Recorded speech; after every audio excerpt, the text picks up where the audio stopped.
So again, 0, pi over 2, 2 pi over 2, or pi, 3 pi over 2, and back to 2 pi.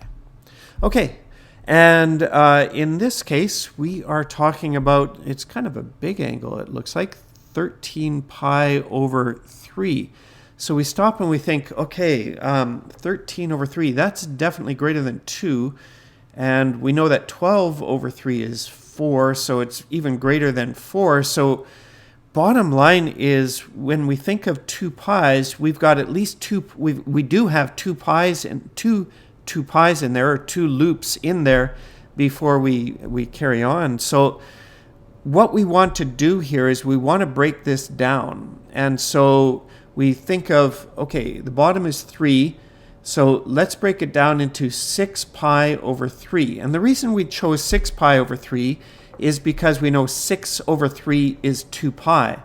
And we know that a full circle is 2 pi.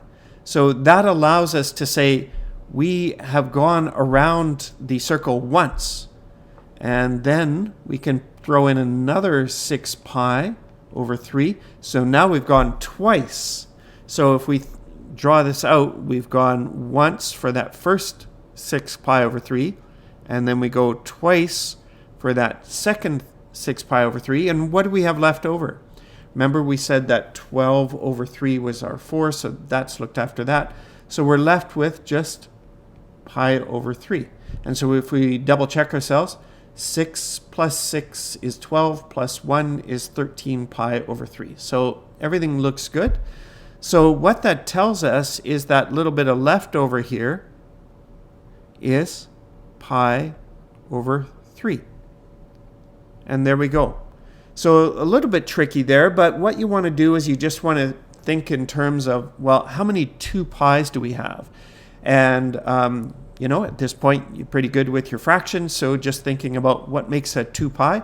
Well, a 6 pi over 3 makes a 2 pi, so we can just break it down like that. All right, so now that we've got our diagrams sorted out, a little trickier in this case, but all sorted. And so a coterminal angle, again, anything that brings us back to that same location. And the most obvious one here is just saying, if we were to just go pi over 3, that would have got us there. And we wouldn't have had to do those 2 loops beforehand, but either way, takes us to the same place. So that seems like the most obvious coterminal angle to throw out there. Again, there are infinite other ones that you could have chosen. General solution. Okay, so the general solution for this, and we'll say theta, is, and we could start with 13 pi over 3, but let's keep it simple. Let's just say we'll start with pi over 3 rather than saying we've already looped twice. And then we can also say, well, if we were to add 2 pi to that, then that would be back to the same place. Fair enough. We could add 4 pi to that, which would take us to our original angle, 13 pi over 3. So we could have done that and carry on 6 pi and so on. So again, we can put our n in there to look after all of those scenarios. But we could have gone negative, so we could do the same thing. We could have gone negative 2 pi or negative 4 pi or negative 6 pi and so on, and that would take us to those same places.